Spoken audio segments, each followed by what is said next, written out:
రోజు 3 ప్రాంతాల్లో ఈ మీటింగ్లు పెట్టాల్సిన అవసరం ఆవశ్యకత ఎందుకు వచ్చింది అని మనమందరం కూడా ఆలోచించుకోవాల్సిన విషయం.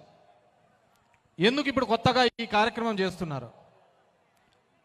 75 సంవత్సరాల స్వతంత్ర భారతంలో 75% జనాభా ఉన్న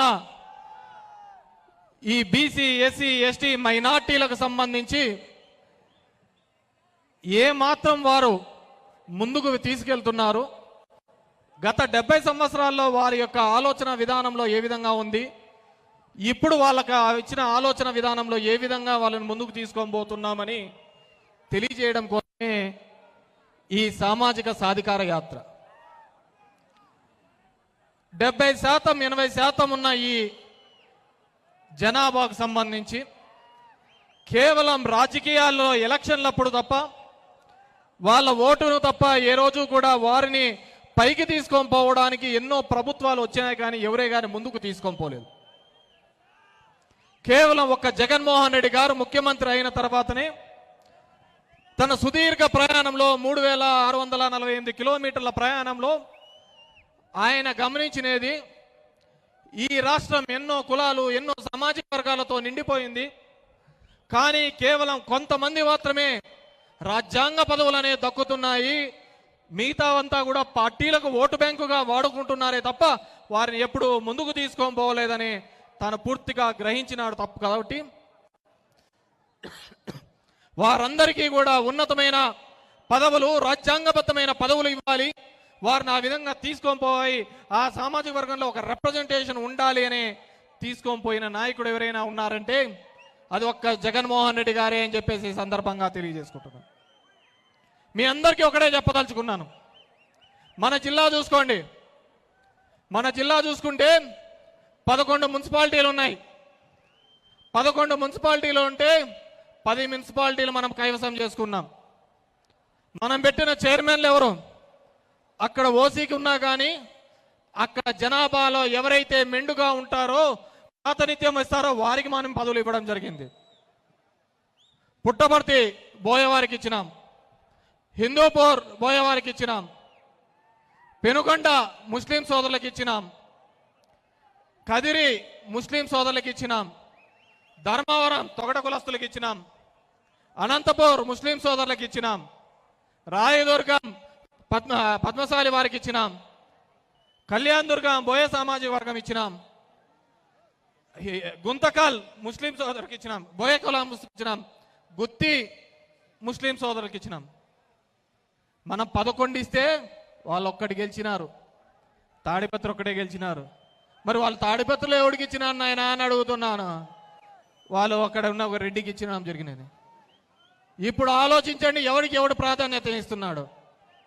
ఈరోజు అనంతపురం జిల్లాలో ఒక శాసనం లాగైంది, ఎంపీలు నిలబడితే వాళ్ళు బోయేవాళ్ళు, కురబలు, బీసీలు మాత్రమే నిలబడే విధంగా ఒక చట్ట రూపంలో లాగా మా ప్రభుత్వం వైఎస్ఆర్ కాంగ్రెస్ పార్టీ చేస్తుంది. ఒక మంత్రికి చేశాం, ఇంతమందికి రెడ్లను కలిసినాం. చాలా మంది మమ్మల్ని అడిగినారు, ఏమన్నా ఈసారి వచ్చింది అనుకుంటాం, రాలేదని. మేము అనుకోలేదు, ఎందుకంటే మాకు మా ముఖ్యమంత్రి గారి ఆలోచన విధానం తెలుసు. ఏ సామాజిక వర్గం ఎక్కడ ఎక్కువగా ఉన్నారో వారిని ముందుకు తీసుకొని పోవాలని ఆలోచించండి. ఇది ధైర్యంగా చెప్పగలుగుతారా? అదే తెలుగుదేశం పార్టీ కన్నా అధికారం లేకొస్తే వాళ్ళు ఇస్తే పయ్యావులలో, పరిటాలలో, ప్రభాకరంలో ఇల్లు తప్ప ఏ పార్తాకో ఇళ్ళకి ఇస్తామని ఆడ చెప్పలేరు కూడా. ప్రతి అంశంలోనూ కూడా చాలా కూలంకుషంగా చేస్తున్నాం. మొన్న చూసాం, మామూలుగా కార్తీక మాసంలో వనభోజనాలు స్టార్ట్ అవుతా ఉంటాయి. ఏట్లేకి పోతారు, ఆ కులం వాళ్ళందరూ పోయి ఏట్లు పోయి వండుకొని తింటారు. మొన్న చంద్రబాబు నాయుడు జైల్లో పోయినప్పటి నుంచి వనభోజనాలు స్టార్ట్ అవుతాయి. నేను అడిగిన అనంతపూర్లో ఏదో ర్యాలీ చేసినారంటనే అని. ఏమయ్యా ర్యాలీ చేసినట్టే? అంత కమ్మోళ్ళు చేసినారు అనేది. హైదరాబాద్లో మీటింగ్ జరిగిందంటేనే ఎవరు చేసినారంటే అన్న అంత కమ్మోళ్ళంతా పోయినారంటనే అని. ఇప్పుడు ఆ పార్టీ ఏ పార్టీ అయిపోయింది? కమ్మోళ్ళ పార్టీ అయిపోయింది. మా పార్టీ అయిపోయింది, మన పార్టీ బీసీ, ఎస్సీ, ఎస్టీ మైనార్టీల పార్టీ మన పార్టీ అయిపోయింది. ఇది 2 పార్టీలకు ఉన్న తేడా. ఎవడు మీకు అండగా నిలుస్తున్నాడు, ఏ విధంగా మీకు అండగా నిలబడుతున్నాడు అనేది మనమందరం కూడా ఆలోచించండి. వాళ్ళు చూస్తే అమరావతిలో సుజనా చౌదరికి ఇచ్చిరి, పరిటాలకు ఇస్త్రీ, పయావులకి ఇస్త్రీ, ఇంకోరికి ఇస్త్రీ. మనమెవరికి ఇచ్చినాం? మన ఊర్లో ఆ పక్కన గూడు లేక నీడ లేక అల్లాడుతున్న పేదవాళ్ళకు మనం ఇల్లు కట్టించుకునే దిశగా తీసుకున్నాం. ఇల్లు లేని పేదవాళ్ళకు మనం ఇల్లు ఇస్తున్నాం. ఏ వర్గానికి అయితే కానీ చదువుకోలేక ఇబ్బంది పడుతున్న ఆ చదువులకు చెప్పించే బాధ్యత మనం తీసుకున్నాం. మన ఏడో చూసాం ఇదే మీటింగ్లలో, ఆ తెలుగుదేశం చంద్రబాబు మీటింగ్ వినప్పుడు ఎప్పుడు ఏమన్నాడయ్యా, ఈ పథకాలన్నీ మా యొక్క పనిచేసే వాళ్ళే దొరకటం లేదు. ఏమ్మా మీ ఇంట్లో పనిచేసే దాంట్లోకంతా మేమంతా ఉన్నామా అని అడుగుతున్నాం. ఈరోజు జగన్మోహన్ రెడ్డి తర్వాత మీకందరికీ ఒక ఛాలెంజ్ ఇస్తున్నాడు. ఏ వర్గాలనైతే మీ ఇంట్లో పని వాళ్ళ కిందికి మాత్రమే లెక్కాసారం చేశావో ఆ ఇండ్లలో మీరందరూ పనిచేసే కాలం దగ్గరలోనే రాబోతుందని చెప్పి చెప్తున్నాం. ఆ బీసీ, ఎస్సీ, ఎస్టీ, మైనార్టీల దగ్గరికి మీరు పోవాల్సి ఉంటుందని చెప్తున్నాం. ఈరోజు అది ఒక అజెండాగా తీసుకున్నారు జగన్మోహన్ రెడ్డి గారు.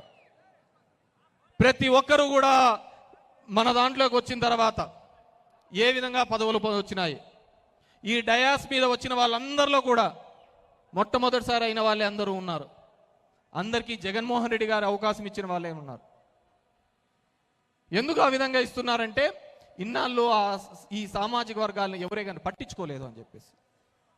దేశ రాజకీయాల్లో ఏ నాయకుడైనా ఉన్నాడా, నేను నీకు మంచి చేసింటేనే నాకు ఓటు వేయండి అని అడిగే దమ్మున నాయకుడు ఎవడైనా ఉన్నాడా అని చెప్పేసి అడుగుతున్నాను. అది కేవలం ఒక్క జగన్మోహన్ రెడ్డి గారికి, వైఎస్ఆర్ కాంగ్రెస్ పార్టీకి. అధికారం వచ్చిన 3 సంవత్సరాలకే మమ్మల్ని అందరినీ పంపించినారు, ఇంటింటికి పంపించినారు, ప్రతి గడప దగ్గరికి పోయి అడిగి చెప్పమన్నారు. అమ్మా ఈ ప్రభుత్వం వల్ల నీకు ఇన్ని లక్షల సాయం అందింది, మా వాళ్ళు ఎలాంటి ఒక్క రూపాయి అవినీతి లేకుండా మీకు ఇచ్చారని చెప్పేసి చెప్పడం జరిగింది. ఒక్క రూపాయి అవినీతి లేకుండా ఒక వాలంటీర్ వ్యవస్థని ఏమన్నాడు, ఈ వాలంటీర్లను కిడ్నాపర్లంట, అమ్మాయిలను ఎత్తబోయే వాళ్ళంట. ఈ వాలంటీర్లు లేకపోతే మీ ఇళ్లలో కరోనా టైంలో మీ అమ్మలు, నాయనలు, కొడుకులు, తమ్ముళ్ళు, అన్నలు కూడా చూడుకోని సమయంలో ఈ వాలంటీర్లు దగ్గరుండి మీకు మందులు అందించినారని చెప్పేసి గుర్తుపెట్టుకోండి. ఈ సచివాలయ వ్యవస్థ లేకుంటే జన్మభూమి కమిటీ మెంబర్ల ఇండ్ల కాడికి పోయి కాచుకొని సంతకాలు పెట్టించుకొని వారికి డబ్బులు ఇస్తే కానీ మీకు పెన్షన్లు మీ ఇంట్లో ఏది లబ్ధి చేర్చుచ్చేవారు. ఈరోజు 3 లక్షల కోట్ల రూపాయలకు సంబంధించి నేరుగా నిధులన్నీ మీకే కాబడుతున్నాయి. ఎక్కడ ఒక్క రూపాయి అవినీతి లేకుండా అది వైఎస్ఆర్ కాంగ్రెస్ పార్టీ, అది జగన్మోహన్ రెడ్డి గారు చేస్తున్నది. ఈరోజు ఈ సామాజిక సాధికార యాత్రలో ప్రతి ఒక్కరు కూడా సామాజికంగా ముందుకు పోవాలి, పైకి ఎదగాలి అనే ఒక ఆలోచనతో, ఉన్నతమైన ఆలోచనతో ఎవరు చేసింటారు ఈ విధంగా. ఎన్నాళ్ళైందయ్యా ఈ రాష్ట్రంలో ఒక హోమ్ మినిస్టర్ దళితులుగా ఉండబట్టి ఎన్నాళ్ళైంది చెప్పండి, ఒకసారి లెక్కసారా చూసుకోండి. 20-30 సంవత్సరాలైంది. ఈరోజు దళితులు హోమ్ మినిస్టర్ చేయకుండా కాకుండా 5 మందిని ఉప ముఖ్యమంత్రులు చేస్తూ ముస్లిం, బీసీ, ఎస్సీ, ఎస్టీ కాపులందరినీ కూడా ఉప ముఖ్యమంత్రి స్థానంలో కూర్చోబెట్టింది ఎవరు అని అడుగుతున్నారు. మనమందరం కూడా ఆలోచించుకోవాల్సింది, మనకు వెన్నుగా నిలబడినది ఎవరు, మనకు తోడుగా నిలబడినది ఎవరు అని. ఇన్ని కార్పొరేషన్ల చైర్మన్లు చేసి వీరందరికీ అండగా నిలబడి మేమున్నామని చెప్పి నిలబడినది ఒక్క జగన్మోహన్ రెడ్డి గారు, వైఎస్ఆర్ కాంగ్రెస్ పార్టీ అని చెప్పేసి తెలియజేసుకున్నాం.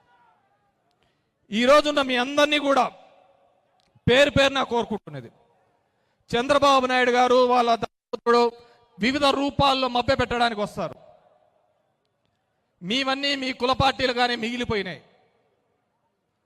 కానీ మా పార్టీ వచ్చాక అందరికీ మేలు చేయాలి అని, అందుకే మా పార్టీ యొక్క విధానం పేదవాడికి డబ్బున్న వానికి మధ్య జరిగే యుద్ధం. చంద్రబాబు నాయుడు డబ్బున్న వాళ్ళకి అండగా ఉండాలని, ఎందుకంటే వాళ్ళు ఎలక్షన్ల టైంలో వాళ్ళకి సాయం చేస్తాడని. మన పార్టీ పేదవాళ్ళకు అండగా ఉండాలని, మనం ఇప్పుడు అండగా ఉంటే వాళ్ళు భవిష్యత్తులో ఒక మంచి విద్యావేత్తలుగా, మంచి వ్యాపారవేత్తలుగా తీర్చిదిద్దుతామని చెప్పేది మన ఆలోచన. ఈ రెండిటికి కూడా ఉన్న తేడాను గమనించండి. భవిష్యత్తు కాలంలో మంచి భవిష్యత్తు, ఉజ్వలమైన భవిష్యత్తు ఉండాలంటే వైఎస్ఆర్ కాంగ్రెస్ పార్టీని తిరిగి 2024లో అధికారం తీసుకొని రావాల్సిన బాధ్యత అందరి మీద ఉందని చెప్పేసి తెలియజేసుకుంటున్నారు. ఈరోజు ఒక్క మన ధర్మవరం నియోజకవర్గంలోనే 2500 కోట్ల రూపాయల సంక్షేమ కార్యక్రమాలు తీసుకొని రావడం జరిగింది.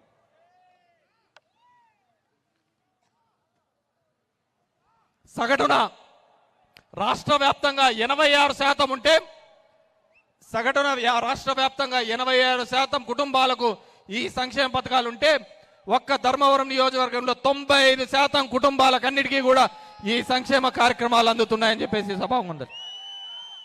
అది ఏ విధంగా సాధ్యమైంది అంటే నేను పొద్దున్నే లేచి గడప గడపకు తిరిగి మీ సమస్యలు తీసుకొని అవన్నీ తీర్చడం. 1,02,000 కుటుంబాలుంటే 98,000 కుటుంబాలకు ఈ రోజు ప్రభుత్వం వల్ల సాయం అందించడం జరిగింది. అభివృద్ధి కార్యక్రమంలో దగ్గర 5,000 కోట్ల రూపాయలకు సంబంధించి అభివృద్ధి జరగలేదని ప్రతి నియోజకవర్గంలో 2-3 వేల కోట్ల రూపాయలకు సంబంధించిన అభివృద్ధి జరిగినాయి. ఈరోజు మీ అందరినీ కోరుకునేది ఒకటే, జగన్మోహన్ రెడ్డి గారికి మనం అందరం అండగా నిలవాలి. రాబోయే కాలంలో చాలా శక్తులు మనల్ని వివిధ కారణాలతో మభ్యపెట్టే ప్రకారం చూస్తాయి.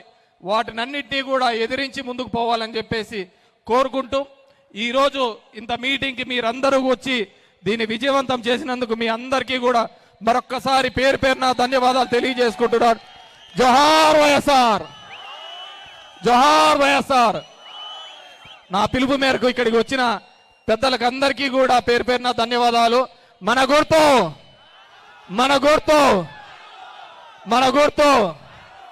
మన ఫ్యాన్ గుర్తునే మన ఫ్యాన్ జైల్లో తిరుగుతుంటే తట్టుకోలేక లోపల బొబ్బలు వచ్చానే బాబుకి, అందుకే ఏసీ కావాలని పెట్టుకున్నాడు.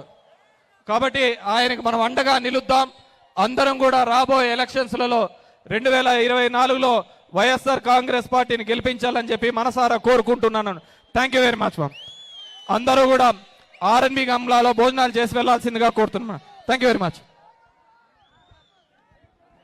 ఈరోజు నియోజకవర్గ